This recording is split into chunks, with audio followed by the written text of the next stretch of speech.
Bom dia a todos. Shalom. Eu não sei falar hebraico, mas pelo menos essa palavra sai, né? Esse primeiro período aqui, nós vamos falar um pouquinho sobre o que é o TJC2. Mas essa sigla é uma sigla em inglês, mas em português é Rumo ao Segundo Concílio de Jerusalém.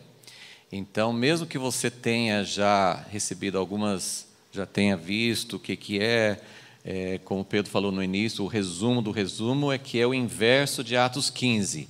Atos 15 foi o primeiro concílio. Na Bíblia a gente não está escrito que é um concílio, mas a gente entende que é um concílio. Então, em Atos 15, houve o primeiro concílio da igreja, e foi justamente para tratar dessa questão de judeus e gentios. A primeira igreja, os 12 apóstolos, os 120 no cenáculo, os 3.000 no dia de Pentecostes, os 5.000 depois em Atos 4, todos foram judeus. Então, só depois em Atos 10 a gente encontra Pedro falando com Cornélio, Deus abrindo a porta para os gentios. Depois em Atos 13 nós temos Deus enviando Paulo e Barnabé para levar o evangelho, as boas novas para os gentios. E aí começaram os problemas, porque sempre onde há diferenças, há problemas. Então, em Atos 15, já começou essa necessidade de definir como que ia ficar a igreja, depois, quando era tudo judeu, eles criam em Jesus como Messias, mas continuavam com várias práticas judaicas, e isso não era um problema para eles. Mas quando os gentios entraram, que não tinham práticas judaicas, começou a ser um problema, porque alguns falavam, não precisa se tornar judeu, não precisa guardar não precisa se circuncidar, não precisa guardar a lei. E outras pessoas já falavam, não, que isso, a igreja começou, o povo de Deus veio dos judeus, o que Deus fez no Velho Testamento é totalmente válido, quem está aceitando Jesus está aceitando o pacote inteiro e tem que continuar com todas as práticas da lei. Então, eles precisaram fazer um concílio para tratar dessa questão, como que eles iriam resolver, como é que eles iam tratar os novos convertidos, como é que eles iam tratar os gentios que estavam entrando. Então, é daí que surgiu o primeiro concílio. Esse primeiro concílio, eles discutiram, talvez Lucas deu uma filtrada, né, para não colocar assim, todas as palavras e todos os argumentos, né?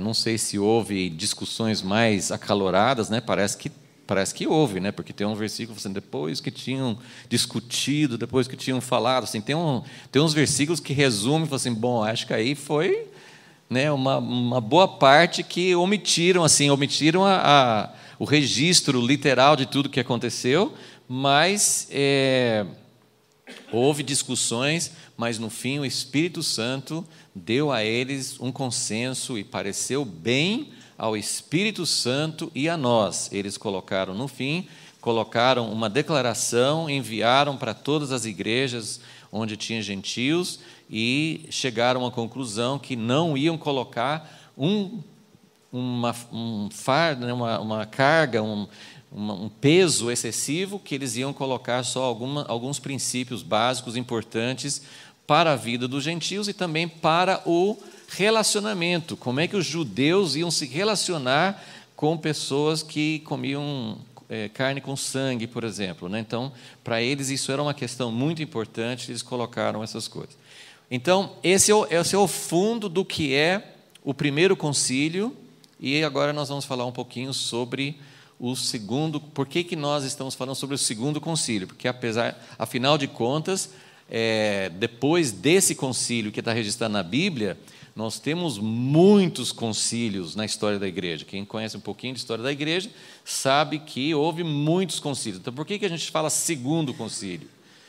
Porque é um concílio que precisa tratar da mesma questão, judeus e gentios, só que da forma inversa, porque em Atos 15 era uma igreja praticamente toda de judeus que estava vendo como que eles iam receber os gentios que estavam começando a entrar. Então, a igreja era na sua quase totalidade de judeus e os gentios eram uma minoria que estavam entrando. Mas é claro que, mesmo naquela época, no mundo tinha muito mais gentio do que judeu.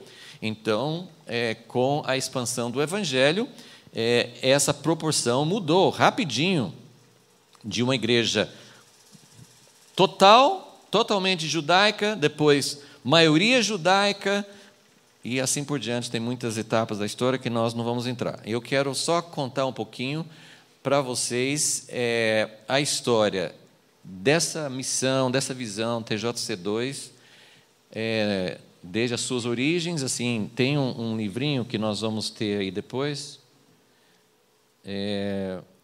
rumo ao segundo Concílio de Jerusalém, a visão, a história. Tá? Então, nós vamos ter esse livro disponível para vocês, conta mais detalhadamente. Mas eu só quero contar algumas coisas para que vocês entendam, na verdade, o que nós queremos com essa... Assim, o TJC2 não está começando no Brasil, já existe há bastante tempo. Eu vou contar um pouquinho essa parte do Brasil também. Mas o TJC2, rumo ao segundo concílio, existe desde 1996. Então, faz 23 anos. Então, só quero falar um pouquinho sobre o que, assim, a origem, que eu acho muito significativo. Muitos aqui estão tendo contato com isso pela primeira vez aqui. Isso aqui não é mais uma moda, isso aqui não é mais uma coisa assim, legal, a gente vai aprender uns símbolos judaicos, nós vamos ver o que é menorá, vamos ver como que os judeus celebravam festas, nós vamos incorporar algumas práticas nos nossos cultos. Esse não é o objetivo. Nosso objetivo é preparar o caminho para a volta de Jesus. Nós ansiamos para a volta de Jesus. Nós não queremos mais uma moda, nós não queremos algo que vai nos tornar mais chiques, mais entendidos, mais, um diferencial que vai nos dar alguma coisa a mais. Nós queremos entender, é claro que existem aspectos que é para toda a igreja, mas existem aspectos que são chamamentos específicos que Deus levanta pessoas para trabalhar com isso. Então, aqui nós estamos visando as duas coisas. Nós queremos passar uma visão para todos, mas nós também estamos orando e buscando de Deus. Eu estou falando isso desde o início, para que você coloque seu coração diante de Deus, que nós estamos buscando, cremos que o Senhor está buscando pessoas chamadas para trabalhar especificamente com isso. Então, existem outros aspectos daquilo que Deus está fazendo para unir judeus e gentios. Muitos aqui sabem que nós estamos junto com o irmão Ashwin Trator há muito tempo, o Dan Juster esteve aqui esse ano. Então, tem outros aspectos também dessa obra que Deus está fazendo. Porém, esse trabalho, TJC2, Deus nos chamou para isso. Eu creio que Deus vai tocar em corações aqui para isso também. Então, por isso, sim, nós não estamos falando sobre uma coisa, uma curiosidade, um conhecimento, mas estamos buscando realmente pessoas que possam dedicar a sua vida e entrar nesse chamado. Ok. Então, só vou falar assim sobre alguns, um aspecto assim não é uma história completa, mas alguns dos que iniciaram o TJC2, na verdade, assim, a visão começou em 95, a primeira reunião deles começou em 96, tá? Mas eu vou falar assim sobre 3 ou 4 dos fundadores e como Deus, isso é uma coisa que me impressiona muito. Como Deus, quando Ele tem um plano para fazer algo, Ele começa a trabalhar em vários corações simultaneamente, porém, sem um saber o que está acontecendo no outro. Então, esse aspecto eu acho muito importante, que eu queria que vocês observassem. E outro aspecto é que, quando nós falamos, vocês vão ver isso à medida que a gente vai falando sobre a visão do TJC2, que é a igreja gentílica, a igreja dos não-judeus, reconhecer, receber de volta os judeus messiânicos de uma forma diferente. Nós aceitamos os judeus messiânicos, por que a igreja precisa receber? Tá, vocês vão entender à medida que a gente vai explicando.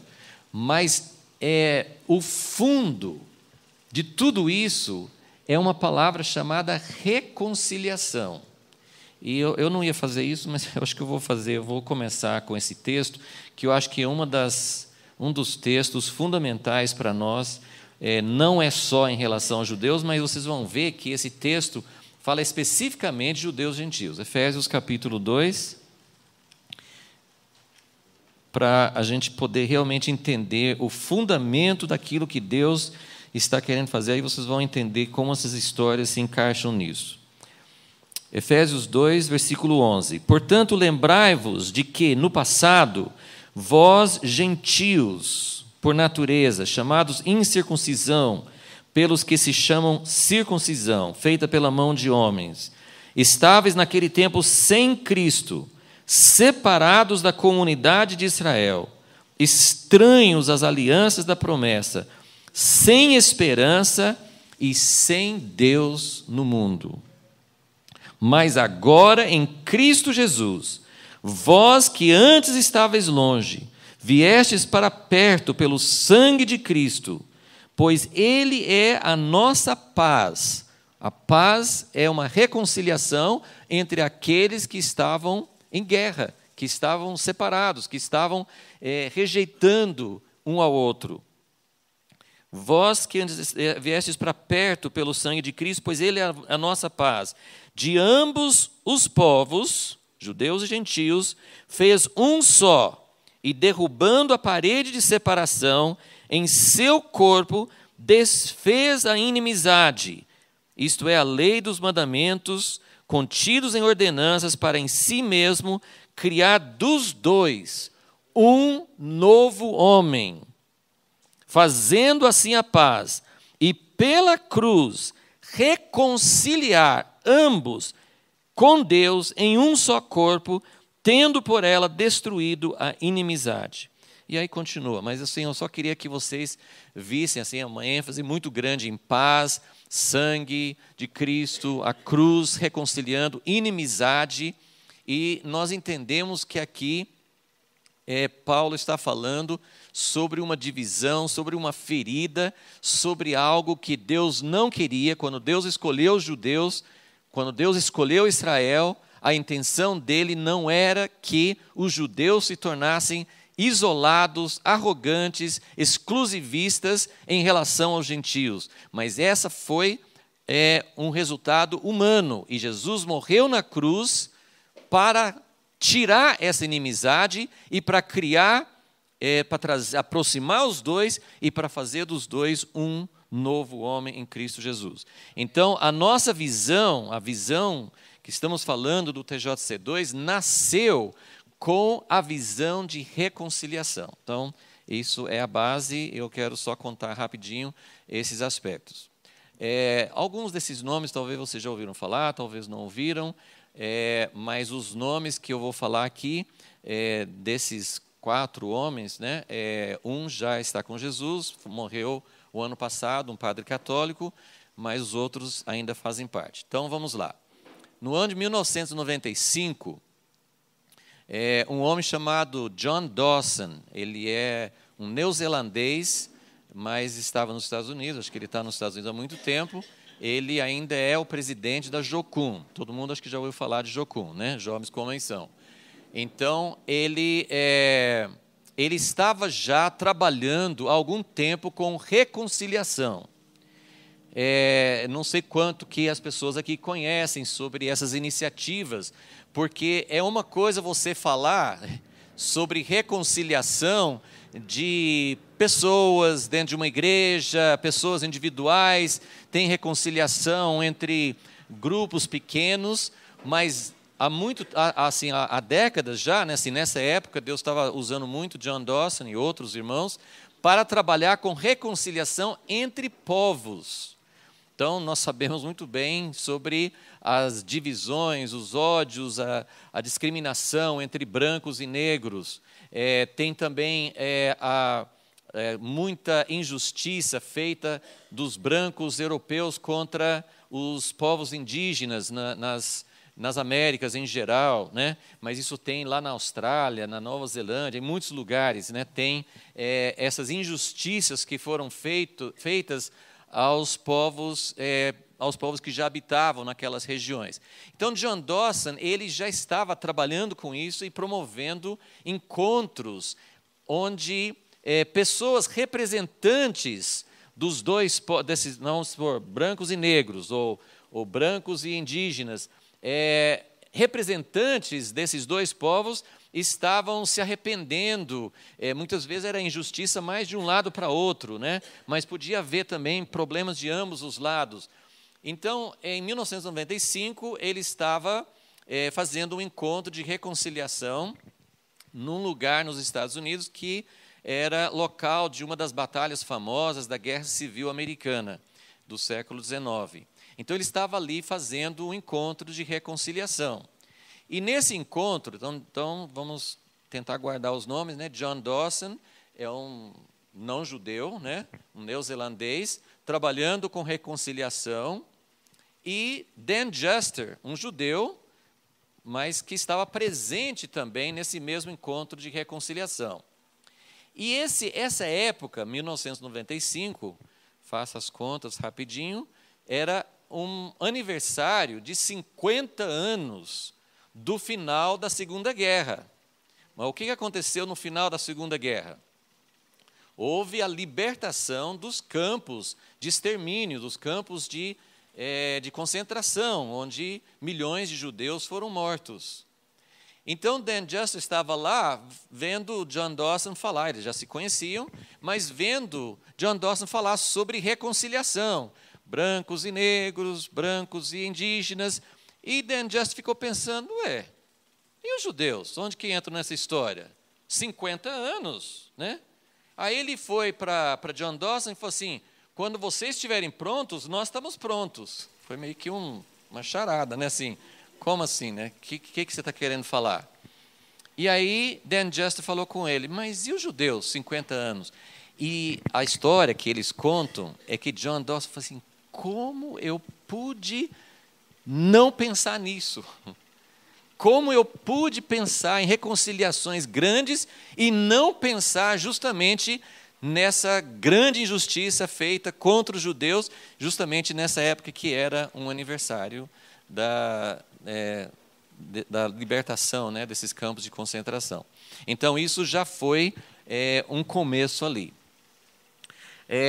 Praticamente simultaneamente, só poucos meses depois, um outro irmão, um judeu messiânico dos Estados Unidos, chamado Marty Waldman, estava se preparando para dar uma palavra no encontro de igrejas messiânicas.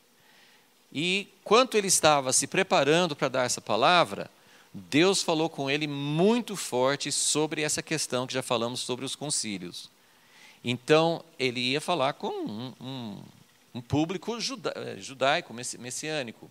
Mas ele sentiu assim, ele nunca tinha pensado nisso. Puxa, teve um primeiro concílio, em Atos 15, precisa ter um segundo concílio.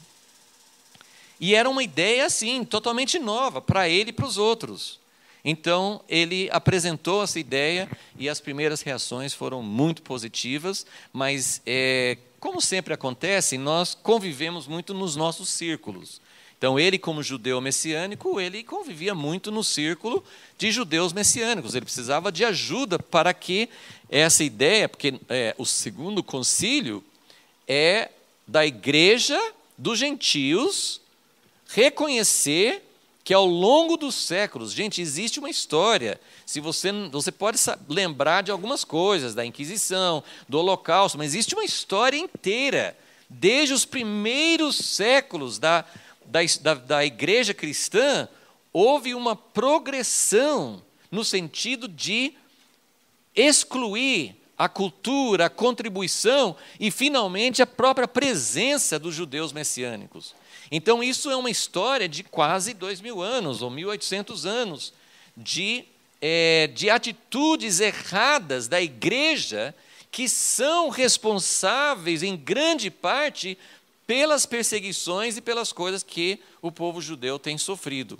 Então, mas um judeu messiânico, foi ele que recebeu essa visão de que precisa ter um segundo concílio, mas ele não podia fazer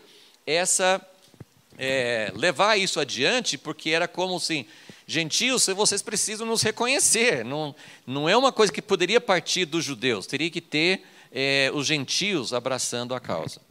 Então, essa terceira pessoa. Então, nós temos John Dawson, nós temos Dan Juster e nós temos Marty Waldman. Ele logo começou a falar com esses outros irmãos, eles também. E aí entra o padre católico, Peter Hawken, que já faleceu ano passado, mas que foi uma pessoa fundamental em toda a história do TJC2. E quando Dan Juster o conheceu, ele tinha escrito um livro chamado A Glória e a Vergonha.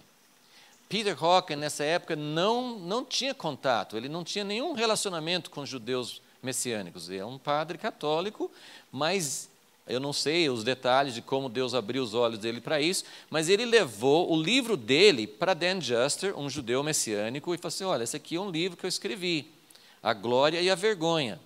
E Dan Juster conta que, enquanto ele lia esse livro, ele chorava, porque era algo assim inédito, assim, você não achava isso partindo de outros irmãos, explicando que a igreja de Cristo, a igreja dos gentios, não chegará a completar sua missão, a ser preparada para a volta de Jesus, sem a presença e a contribuição dos judeus messiânicos. Gente, assim, para nós hoje isso está se tornando cada vez mais claro. A gente não está, talvez, poxa, isso não é tão novidade, mas há poucos anos, na década de 90, isso não era uma coisa clara, e muito menos uma coisa que as pessoas falavam, escreviam, e um padre católico que não tinha essa convivência, que não tinha não tinha recebido isso de alguma outra fonte. Então, esses 4 homens, né, Deus foi acrescentando outros, um pastor, o padre anglicano logo entrou também, e Deus foi acrescentando. Mas eu queria que vocês entendessem esse início de história, que Deus estava trabalhando em todos eles independentemente, né? Padre Peter Hawken recebeu isso de Deus, não tinha nem ideia de como que ele ia se envolver com isso, né? Dan Juster também, um judeu messiânico, mas nesse encontro de reconciliação, ele também falou assim, puxa, essa reconciliação precisa acontecer com os judeus. John Dawson trabalhando com reconciliação, puxa, como eu pude trabalhar em reconciliação e não incluir os judeus nessas iniciativas. E o Marty Waldman, que foi quem realmente recebeu a visão que se chama TJC2. Eu não vou entrar em muitos pormenores, tem vários aspectos da história, mas uma das coisas que é interessante também observar, que quando Marty Waldman recebeu essa visão, isso é muito comum, né? Quando a gente recebe uma revelação, é uma coisa tão clara, você pensa, puxa, isso aqui vai acontecer nos próximos anos. Ele pensou que ia acontecer dentro de uns 3 anos. E eles começaram a chamar essa iniciativa Segundo Concílio de Jerusalém. E aí começaram a falar assim, não chame Segundo Concílio, nós não temos o Segundo Concílio. Tem que ser rumo ao Segundo Concílio, para que todos possam entender que nós estamos caminhando para isso. Depois eles começaram a entender que nem daria para marcar uma data, não sei quantos, porque esses livros nem circulam muito, né? Mas quando tinha poucos livros evangélicos no Brasil, poucas pessoas aqui lembram dessa época, quando tinha poucos livros evangélicos no Brasil, tinha um livro fantástico que era chamado Torturado por Amor a Cristo. Esse livro conta a história de um romeno que foi torturado nas prisões, né, comunistas. Esse homem, Richard Wurmbrand, procurou Marty Waldman, pouco lá bem no início, ele também já partiu, mas ele procurou Marty Waldman assim, eu queria saber mais sobre essa visão que vocês têm Aí Marty Waldman contou, ele achou maravilhoso. Não, isso é de Deus, isso é de Deus. Aí Richard Wurmbrand falou assim, colocou a mão no... Não sei se ele colocou, essa parte estou inventando, né? Colocou a mão no ombro de Marty Waldman e falou assim, só que você precisa ter muita paciência. Isso não vai acontecer em 3 anos. Isso você vai ter que dedicar a sua vida para isso. Você acha que Marty Waldman gostou dessa palavra? Não gostou muito não, mas ele entendeu depois que foi uma palavra de Deus, ok? Eu vou só falar mais alguns pontos, alguns aspectos interessantes. Ao longo desses dias, outras pessoas também vão compartilhar. A irmã Ádola, que está conosco, vai poder falar um pouquinho sobre a prática disso. Ela está envolvida no TJC2 há muito tempo. Aliás, eu ouvi do TJC2, depois eu vou falar um pouquinho sobre o nosso envolvimento, mas eu ouvi sobre o TJC2 primeira vez dela e da irmã Nehama, que foram fazer uma visita, lembra, lá em Americana, e foram falar. Eu acho que foi 2014. Porque foi depois do encontro que teve em Belo Horizonte em 2013. Então, ou foi 2013 mesmo, ou 2014. Eu acho que talvez no final de 2013, durante o ano de 2013, pode ter sido. Mas eu só queria falar um aspecto importante, um aspecto do TJC2, trabalhar com três áreas de ações, que eles têm feito isso já há bastante tempo. São viagens diplomáticas, quando eles vão para diversos lugares e têm encontros com líderes importantes, porque ninguém sabe exatamente como vai acontecer, mas um segundo concílio de Jerusalém, obviamente, tem que ser uma reunião de lideranças que representam a igreja.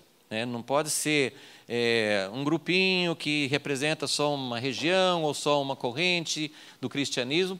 Para ser, imagine assim, naquela época de Atos 15, era super simples, era ajuntar os anciãos de Jerusalém e os apóstolos, algumas pessoas de Antioquia, as pessoas que estavam despontando, mas a igreja era muito simples ainda, era muito no começo.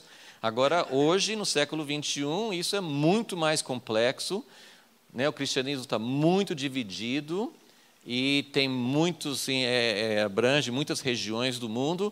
Então, um segundo concílio teria que realmente envolver lideranças das diferentes correntes e também das diferentes regiões. Mas, então, uma das coisas que está sendo feita é viajar para lugares específicos, ter encontros. O grupo do TJC2, eles se encontraram com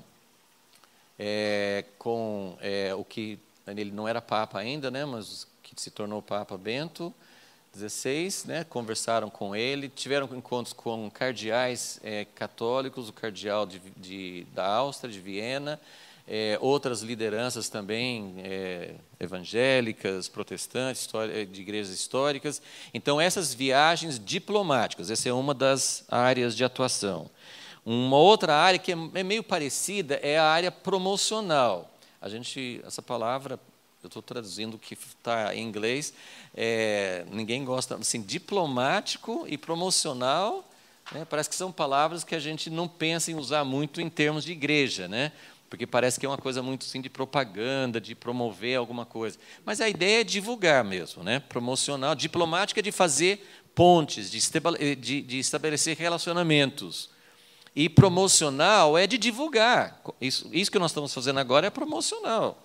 Nós estamos falando sobre o que é o TJC2 para que você saiba o que é e para que o Senhor possa tocar no seu coração e corações de pessoas de diversas igrejas e regiões do Brasil. Então, essas são duas coisas, duas áreas. E a terceira, que é muito importante, é chamada área espiritual. Não que as outras coisas não sejam espirituais. Mas a área espiritual é através de oração e para lugares onde houve perseguição, onde houve divisões, onde houve, por exemplo, o Concílio de Niceia, que tomou várias decisões contra os judeus na história. Foi o primeiro concílio que talvez consolidou mais, né? Teve antes também de Constantino, mas o concílio de Niceia foi muito prejudicial, concretizou a posição da igreja contra os judeus. Então, o TJC2 tem se envolvido em viagens de oração para ir nesses lugares históricos e orar, e pedir perdão, e é uma batalha espiritual, né? Então, aquilo que Deus quer fazer no TJC2 vai ser através de contatos, vai ser através de dar palavras, de fazer relacionamento com líderes, mas vai ser através de oração, né? E nessa área de oração, eu estou colocando vários aspectos que depois vão ser explicados melhor, mas alguns anos depois, eu não tenho o ano aqui, eu não sei se eu notei, mas começou em 96, né, as primeiras reuniões do TJC2. No início, 2001, sei lá, bem no início dos anos 2000, os irmãos entenderam que realmente a visão do TJC2, os acontecimentos, não só essas viagens históricas e visitando lugares e se arrependendo, mas oração é o fundamento de tudo, que precisaria ter equipes, grupos de oração, cobrindo nos países, mas também juntando pessoas de diversos países. Então, desde aquela época, não sei a partir de qual ano, todo ano, quando tem uma reunião anual de liderança do TJC2, também tem uma reunião de intercessores, que estão orando, geralmente começam uma semana antes da reunião, e durante a reunião da liderança estão orando, e eles mantêm essa ligação de pedido de oração durante todo o ano também. Tá? Então, esses são aspectos muito, muito importantes. Ok, eu vou só agora falar um pouquinho sobre nós aqui no Brasil. Como que nós entramos e o que já teve do TJC2 e onde nós estamos. Não sei quantos conhecem, mas o Rabino Marcelo Guimarães vai estar conosco a partir de manhã. Ele é líder, ele e seu filho Mateus, eles são líderes de uma congregação, de uma sinagoga messiânica em Belo Horizonte. Eles têm um ministério bem amplo, que é conhecido como Ensinando de Sião. Tá? Você pode ouvir palavras, tem bastante palestras e materiais e livros, né, que eles têm publicado. Então, desde o ano de 2001 ou 2002, eles foram responsáveis pelo TJC2 no Brasil.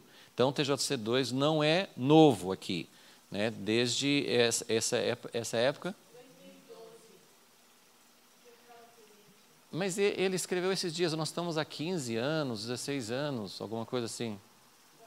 Então, precisamos confirmar essa data, mas me falaram alguma coisa em termos de 2001 ou 2002. Mas, enfim, já faz alguns anos, eles fazem já, né, esses irmãos já fazem um trabalho muito bom de divulgação, de ensino sobre essas questões de judeus e gentios, estão praticando, eles são judeus messiânicos, então eles estão trabalhando com isso há algum tempo. Houve uma reunião nessas de reconciliação, de uma coisa muito significativa, a irmã Adora estava presente, né, em 2013, né? Houve uma reunião muito significativa em 2013, lá em Belo Horizonte, quando estavam presentes Peter Hawken, né, esse padre católico, Johannes Fichtenbauer, que é um diácono, esteve aqui no Brasil em 2015. Ele é um diácono, um arcidiácono católico da Áustria, tem muito acesso ao cardeal de lá e outras lideranças da Igreja Católica. Então, eles estavam presentes e foi nessa época que foi inaugurado o museu, né, em 2013. Então, assim, tem lá um museu que é muito interessante em Belo Horizonte, que é o Museu da Inquisição. Então, eles estavam falando, sabiam, sim, dessa história, né, da perseguição dos cristãos contra os judeus. Então, esses dois irmãos católicos fizeram uma confissão pública pedindo perdão aos judeus. Tinha vários judeus daqui do Brasil, e tinha Joseph Shulam, que é lá de Israel, e tinha Marty Waldman presente, então tinha judeus de outras partes do mundo presentes, e esses irmãos católicos pediram perdão. É um vídeo que você pode achar na internet, é muito fácil, eu não sei as palavras-chave para encontrar, mas é muito fácil, você pode ver essa reunião, esse momento. Foi um momento assim, muito forte, muito significativo. Eles fizeram um pedido de perdão, e depois os irmãos judeus foram lá e, vamos dizer assim, receberam o perdão, colocaram as mãos sobre eles. Então, isso tudo são coisas que já têm acontecido através dessas iniciativas. Porém, o Rabino Marcelo Guimarães, ele vinha sentindo assim, aquela história que eu falei, os judeus, para levar adiante essa visão do TJC2, eles se sentem um pouco limitados, porque como é que você chega como judeu e fala com os gentios, vocês precisam se arrepender, vocês precisam me aceitar, vocês precisam, ficaria bem constrangedor. E o trabalho do TJC2 ficou mais relacionado exatamente ao Ministério Ensinando Sião, que tem todo um trabalho que eles estão fazendo em relação a começar a ter uma rede de igrejas, uns relacionamentos, então, que não era exatamente o objetivo do TJC2. Então, voltando um pouquinho, irmã Ádula foi a primeira pessoa que me falou do TJC2.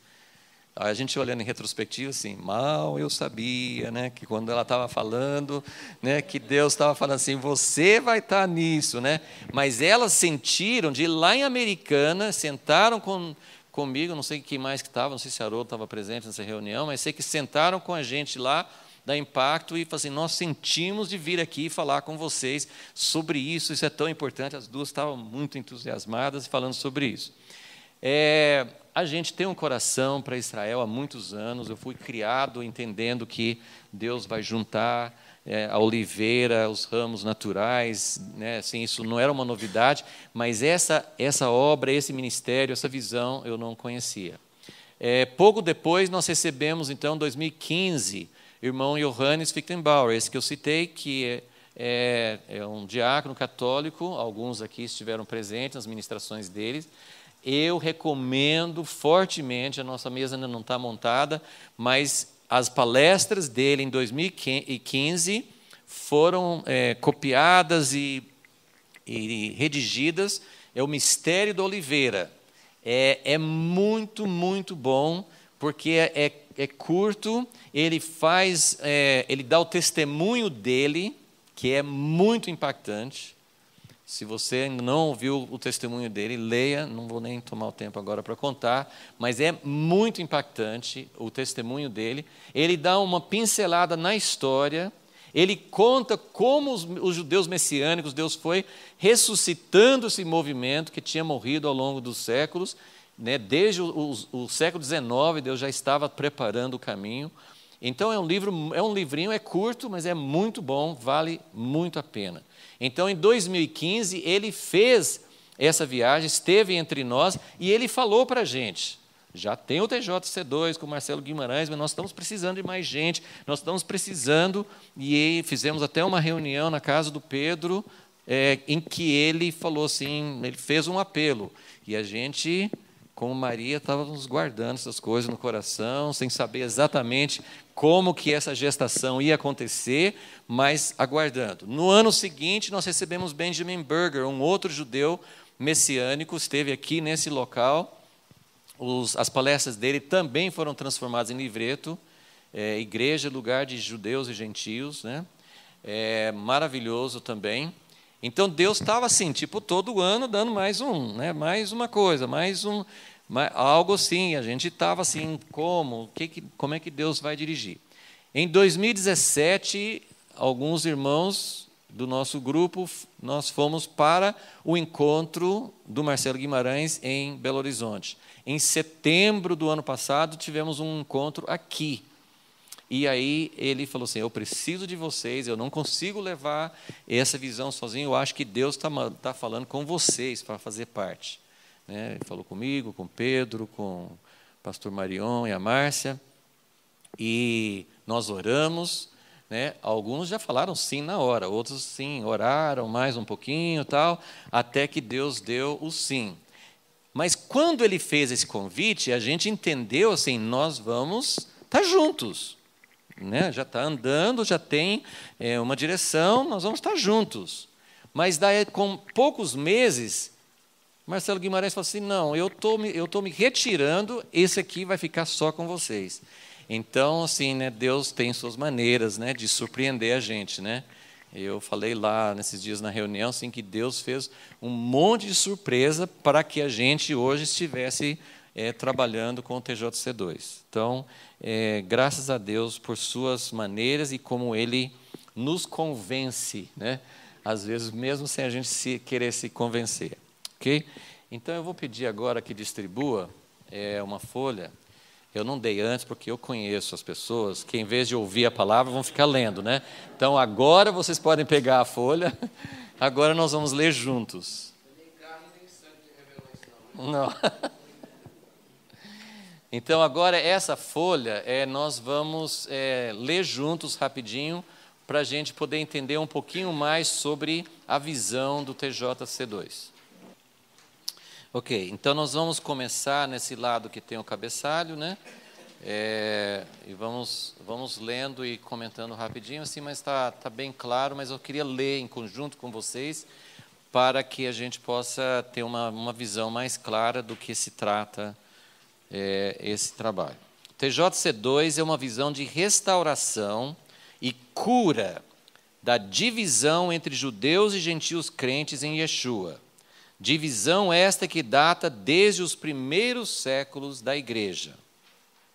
E, gente, é muito triste quando a gente olha a história e vê como isso começou lá atrás. Porque se tivesse sido assim, numa época que a igreja estava apostatando, né, se isso fosse algo que partisse de alguns líderes meio hereges, mas, gente, as pessoas que nós mais prezamos, os pais da igreja, Santo Agostinho, você pode ir, assim, nomes venerados, nomes valiosos, e não é por causa disso que nós vamos passar a não considerar esses irmãos, de jeito nenhum. Mas foi algo que afetou a igreja lá no início, antes de Agostinho. Né? Vários pais da igreja, nós temos alguns do segundo século mesmo, né? Justino, Mártir, outros, Irineu, vários pais da igreja. Né? Nesse livrinho, O Mistério da Oliveira, você encontra citações, e tem outros livros que documentam isso mais. Então, houve uma ferida. Quando você lê esse texto que eu acabei de ler em Efésios, que fala assim que Jesus morreu na cruz para curar as divisões.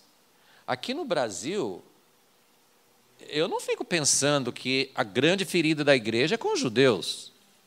Qual que é a grande ferida da igreja no Brasil? Católicos e evangélicos, protestantes, essa é a grande ferida. E tem outras feridas que não são menos sérias, entre igrejas históricas, né, e renovadas. Quantas pessoas carismáticas, renovadas, foram expulsos de suas igrejas. Mas, gente, a primeira e a mais profunda é com judeus, sim. E é a fonte de todas as divisões. É a fonte. Isso é muito importante.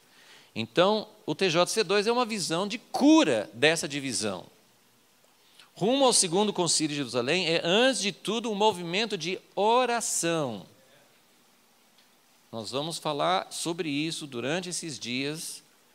Uma das coisas que nós estamos orando, sabe assim, a oração que você ora para que haja mais oração? Essa é uma oração muito importante. É orar você mesmo. Deus, eu estou orando para que o Senhor coloque no meu coração um espírito de oração. Orar para que haja oração. Porque sem oração não vai acontecer o que Deus quer. Então, é um caminho, antes de tudo, um movimento de oração. E o caminho a ser trilhado é de humildade, oração e arrependimento. Este concílio proposto será uma reunião de líderes cristãos, gentílicos e judeus messiânicos que tenham no coração esses objetivos. Então, tem várias listas que a gente encontra assim, de objetivos, mas aqui nós temos 6 objetivos aqui. Primeiro, reconhecer a divisão criada entre judeus e gentios nos primórdios da igreja, culminando de modo especial no segundo concílio de Nicéia, quando decretos foram impostos ao corpo do Messias, tirando o direito de comunidades judaico-messiânicas de existir. E tem muitos pormenores, eu não vou entrar nisso agora, tem muitos detalhes históricos. Houve coisas que aconteceram antes, proibiram os judeus de abençoar, né? Os cristãos tinham esse costume de pedir os judeus para abençoar suas lavouras, abençoar a igreja começou a falar assim: judeus são proibidos, não peça os judeus para orar por vocês.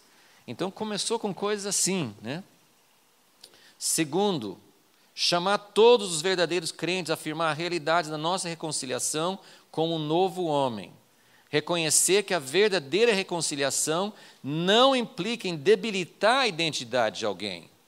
Se nós vamos ter uma reconciliação entre católicos e evangélicos, mas os evangélicos continuam achando que os católicos não são muito válidos como irmãos. Entendeu? Isso não é reconciliação. Então, se você tem isso com judeus, é a mesma coisa, né? Tanto de um lado quanto de outro. Gente, existe essa ideia. Os gentios acham que os judeus têm que se converter e fazer parte da igreja. E tem judeus que acham que a igreja não tem muita coisa para contribuir, tem que voltar e ser só como judeus. Então, tem essa ideia de não reconhecer o valor e a contribuição de cada um. A contribuição entre brancos e negros, entre europeus e indígenas, significa eu reconheço que a outra parte tem algo muito valioso. Os índios não são sub-humanos, os negros não são sub-humanos, os judeus ou católicos ou evangélicos não são menos cristãos. Deu para entender? Essa ideia de reconciliação não é uma coisa que você simplesmente, não estou brigando com você. E implica em reconhecer o valor. Reconhecer que a verdadeira reconciliação não implica em debilitar a identidade de ninguém, mas quebrar os muros de separação pelo sangue do Messias. 3. Entender as raízes judaicas do cristianismo. A Bíblia é um livro essencialmente judaico, pois ao povo judeu foram confiados os oráculos de Deus para abençoar o mundo todo. É incrível o quanto, mesmo que você já tenha algum entendimento sobre isso, mas quanto mais, eu já disse, eu fui criado entendendo que os judeus são uma parte importante que Deus vai restaurar. Mas, nesses últimos anos, como a Bíblia tem mudado de sentido para mim. Quando você começa a entender essas raízes judaicas, você lê a Bíblia, ela se torna um outro livro. Lógico que nós estamos falando sobre novas doutrinas. Nós estamos falando sobre aceitar aquilo, e aquilo que foi escrito na antiguidade começa a fazer sentido para nós, de uma forma diferente. 4, reconhecer, esse aqui seria um pouco dos judeus para com os gentios. 4, reconhecer o esforço sacrificial de amor dos verdadeiros crentes entre os gentios ao compartilhar as boas novas a todos os povos, inclusive ao povo judeu.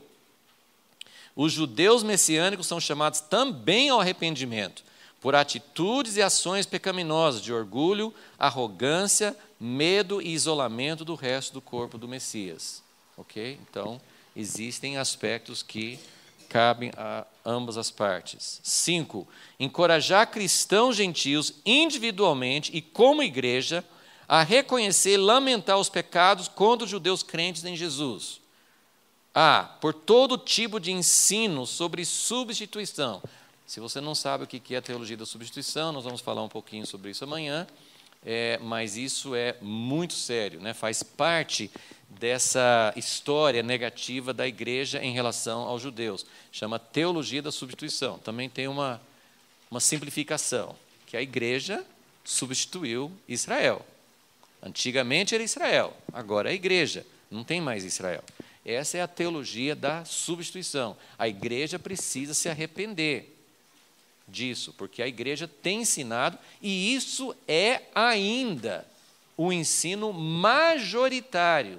Não é ensino de um pequeno grupo de cristãos hoje. Isso é o ensino majoritário na igreja hoje. Se não é ensinado explicitamente, é o entendimento que as pessoas têm. A Igreja Católica, por exemplo, tem uma definição perfeita no catecismo, mas a maioria dos católicos não sabe disso e continua pensando em termos de substituição.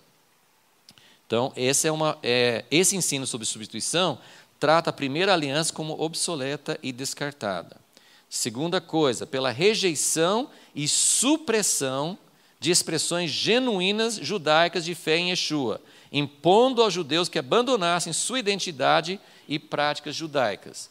Na Inquisição, isso, claro, era muito forte, né? O judeu não podia ter nenhum costume, não podia guardar a Páscoa, tinha que comer carne de porco, tinha que negar toda a sua cultura. Mas as igrejas evangélicas não são muito diferentes. Elas obrigam, desculpe a referência, né? Mas as igrejas evangélicas muitas vezes exigem que o católico se desfaça de todos os símbolos católicos e exige que o judeu se desfaça de todas as culturas e todos os aspectos judaicos, né? E isso é essa ideia assim, de sufocar, suprimir todas as outras expressões. E letra C, pelas sementes de divisão da igreja que foram semeadas como resultado de repúdio à comunidade messiânica. Gente, isso é uma coisa que a gente não tem, às vezes, forma de provar explicitamente. Mas, como eu falei, a primeira divisão no corpo de Cristo foi entre judeus e gentios. E isso gerou todas as outras divisões.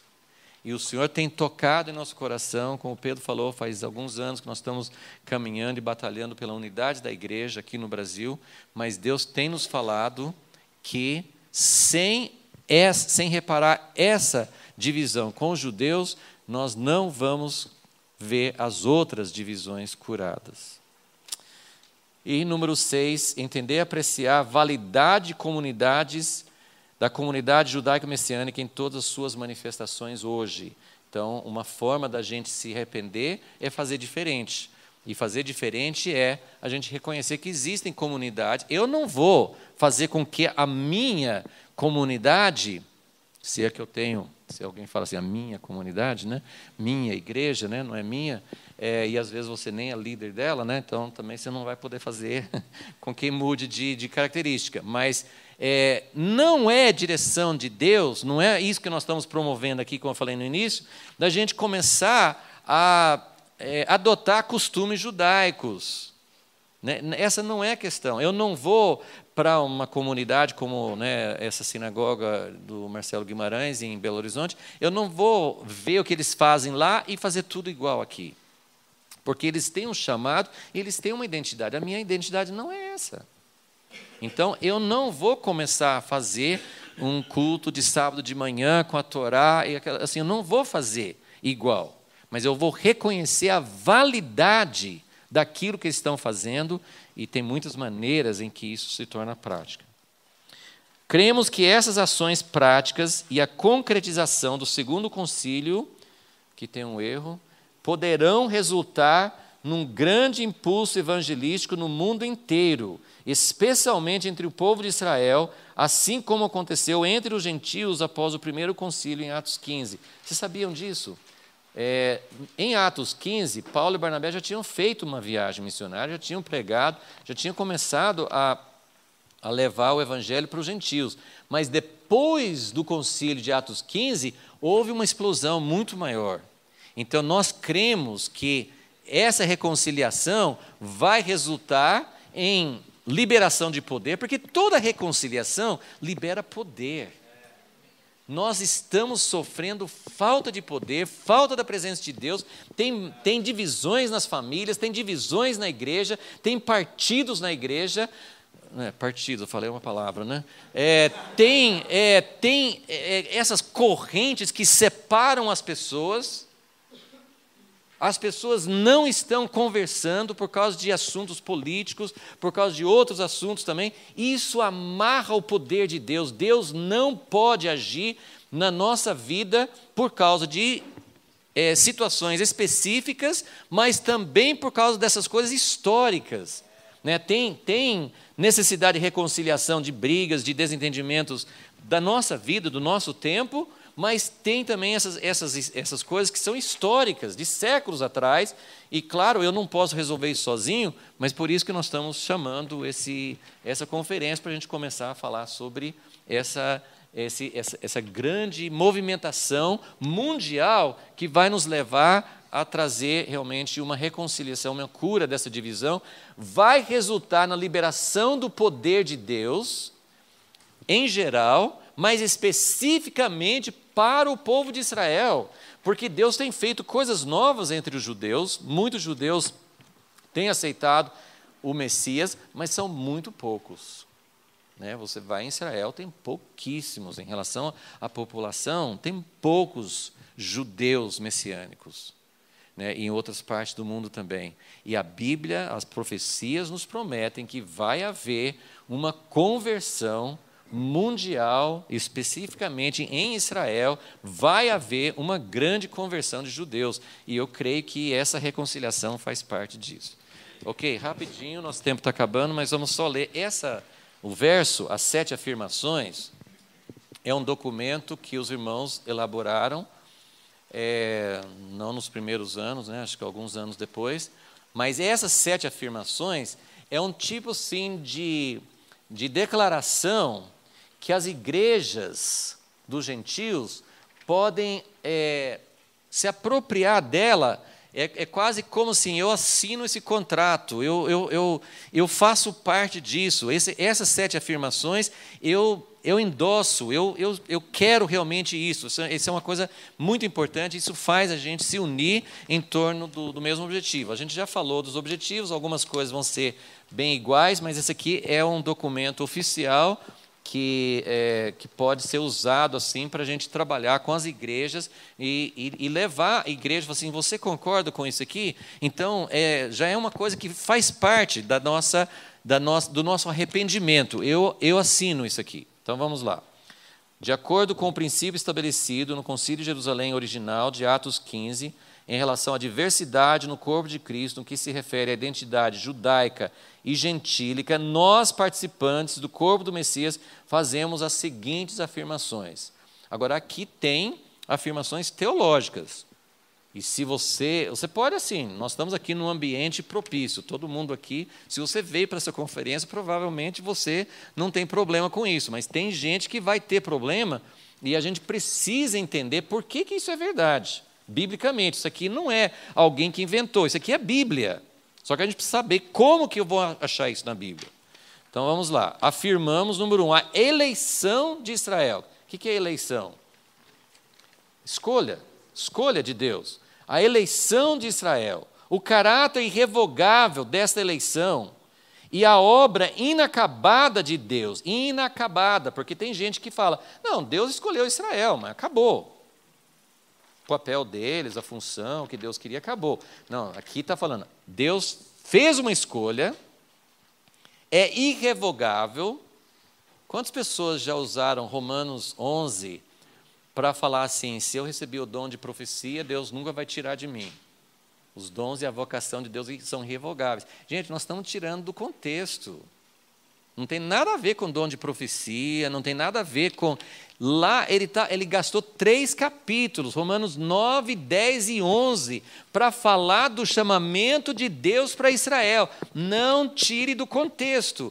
Os dons e a vocação, claro, o que Deus promete, isso faz parte da natureza de Deus. Mas aquele versículo está dizendo, Israel tem um chamado e Deus não vai voltar atrás. É o caráter irrevogável dessa eleição, a obra inacabada de Deus, falta algo, para com o povo judeu em relação à salvação, bem como o seu papel como bênção para as nações. Gente, isso aqui já é uma declaração, esse primeiro aqui já é você tem que encher a boca, para falar isso aqui, porque é muita coisa, 2, afirmamos que os judeus que passam a crer no Messias Jesus devem manter sua identidade judaica. Nós encorajamos. Nós não chegamos assim, Larga dessas tradições, bobo, isso aí não tem valor, né?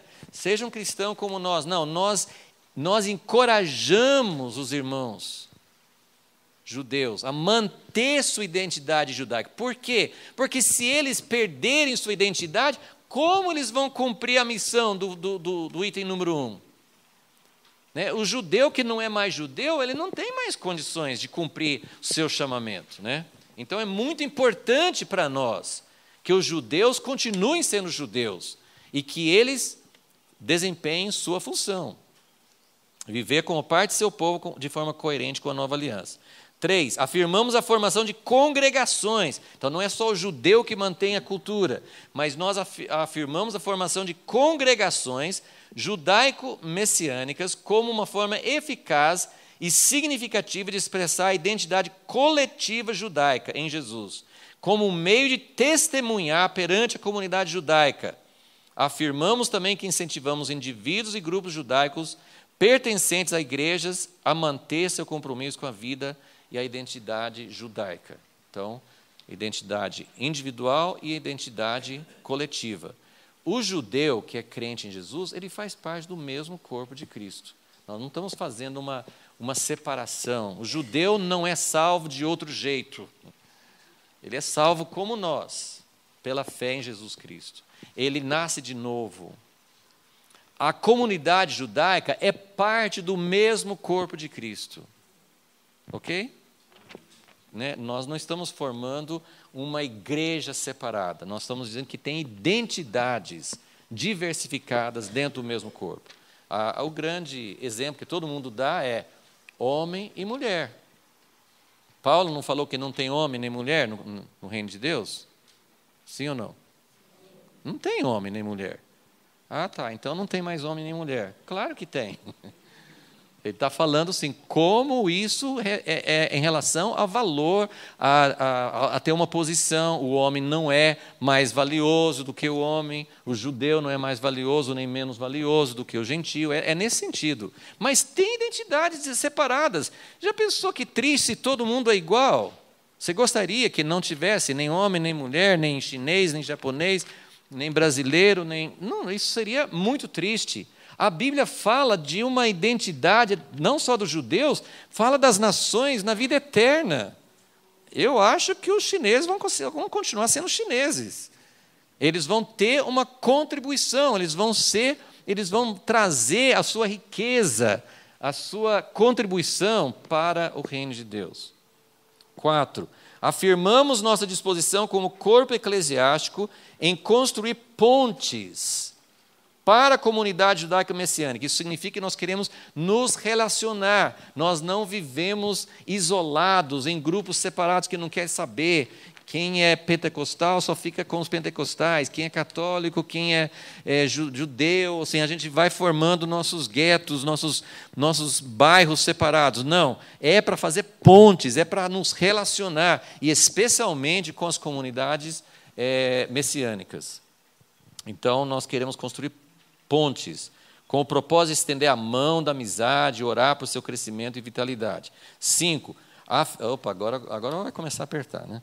Afirmamos nossa vontade de partilhar recursos com as congregações judaico-messiânicas. Isso é um exemplo que tem na igreja primitiva. Paulo ia pregando o evangelho para cidades que não tinham relação nenhuma com Jerusalém.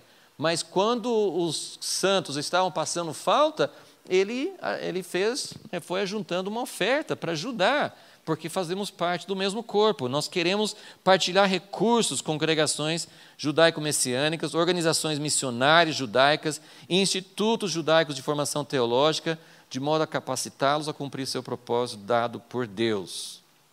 6, afirmamos nossa vontade de ser uma voz dentro de nossa própria estrutura eclesiástica, onde Deus te colocou. Nós queremos ser uma voz na sua esfera de influência, contra todas as formas de antissemitismo, sobre a teologia da substituição, que também é chamada de supersessionismo, e ensinos que excluem a expressão da identidade judaica em Jesus. Então, nós queremos fazer pontes com os irmãos messiânicos, nós queremos ser uma influência nas nossas esferas de influência. 7. Por fim, afirmamos que com expressões judaicas e gentílicas da vida em Jesus crescendo organicamente lado a lado, porém com identidades distintas, Deus será glorificado, o reino do céu irá avançar e a visão do novo homem, de Efésios 2, vai se revelar como parte da bênção original de Abraão às nações. Amém?